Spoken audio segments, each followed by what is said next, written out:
Are hatred, guilt, shame, fear, and the such emotions you can't go through, you can't go beyond?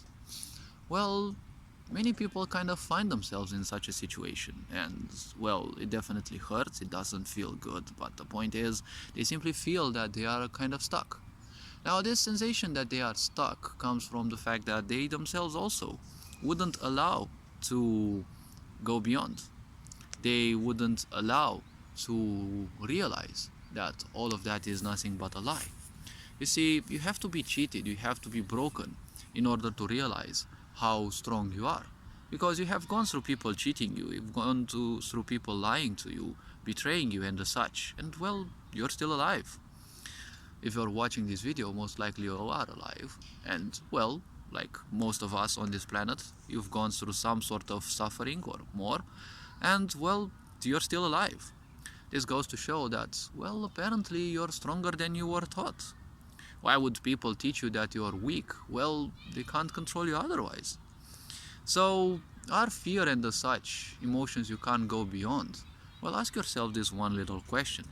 Does it feel good to reside into them?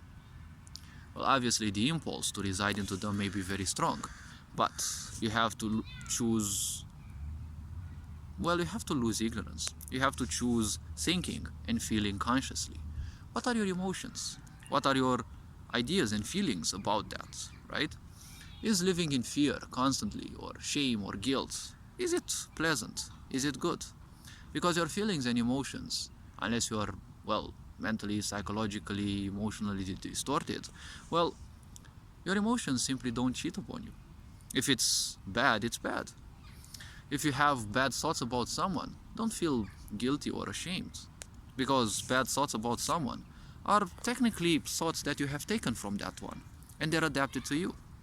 Someone who makes you feel bad, they can't make you feel bad by, being good to you, right? There is such a situation when you are highly ignorant and they're forcing a change upon you. And well, forcing something isn't good, because when you're not ready to go beyond a certain level of ignorance, because ignorance has thousands of levels, the point is, well, you won't like it.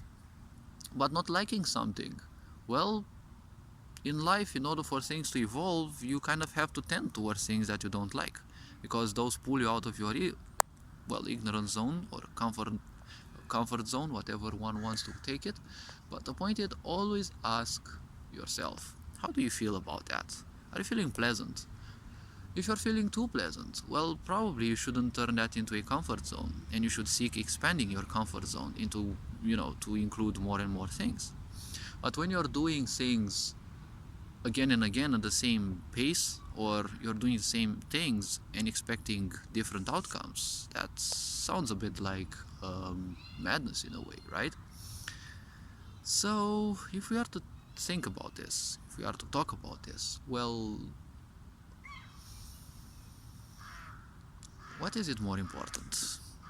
Is it the idea that you want to live a happy life? Or is it that you still want to live in ignorance, unbliss, hatred, well, all sorts of separation? Because shame, guilt, fear,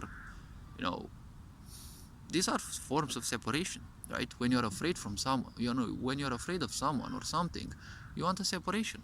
You create a separation, right? There's also a divide within you, because there is something that doesn't fear it, and there is something that fears it, right? And this separation causes confusion within you, which is similar to cancer. When something within you decides to turn against you, that is cancer, be it at a biological level or a mental level, psychological level. Why not? Because many people fight against their mind, and you can't simply ever win against the mind, because what you give to your mind, that it creates. It can only create based on the ideas that you have. If you're surrounded by people who only give you negativity, well, you will think negativity. Those negative thoughts will adapt to your thinking, right? If someone hates you, well, that hatred is imprinted upon you, more or less. So you will also end up sooner or later hating upon them.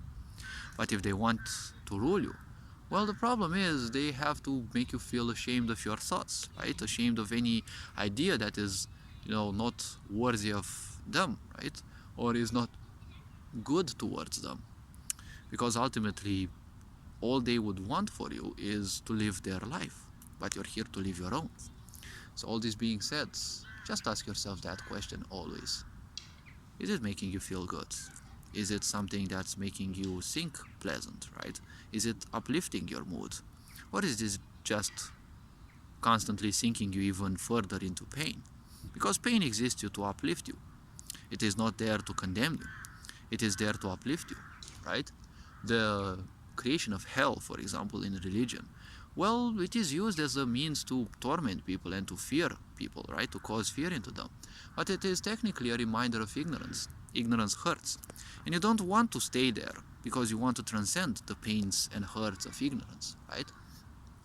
But at the same time, ignorance is, well, called bliss. But people don't ask themselves whose bliss is that? Is it the bliss of those who are ignorant or those who rule the ignorance, right? Because let's face one thing. I've never seen ignorant people who are happy or fulfilled, because ignorance means you don't care about yourself. Therefore, you won't care about anything else around you. And when you're not doing anything to improve your life, well, you'll live someone else's life. Isn't this someone else's bliss? The problem is, many people say it is bliss because ignorance also acts as a suppressor. It acts as, something that numbs you down. Because in ignorance, you don't follow any responsibility. So you constantly feel that, well, not being your responsibility, you're simply free of everything, right? So all the pains that you have are simply hidden. If you would feel any bit of pain, you will simply distract yourself, right? So it's like taking painkillers. The painkiller just numbs you down. It doesn't kill the pain. It just numbs you down. And, well, you have the impression that everything is fine, so you can conduct even further self-destruction.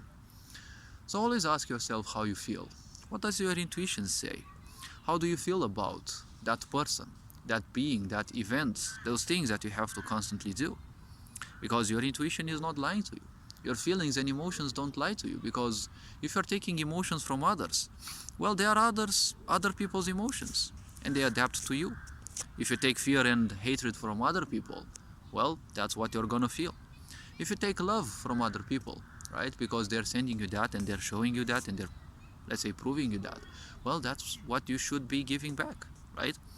Again, if you have impulses towards negativity, well, it may be harder to simply, show only positive vibes, but, we're not here to show only positive vibes. Feel free to think negatively. Don't manifest it towards other people like, necessarily lashing out at them. But think what could happen if someone would do this, right? And then ask yourself why you would feel so negatively about. All this being said, you are appreciated. Take care. Ferenc Bor signing out.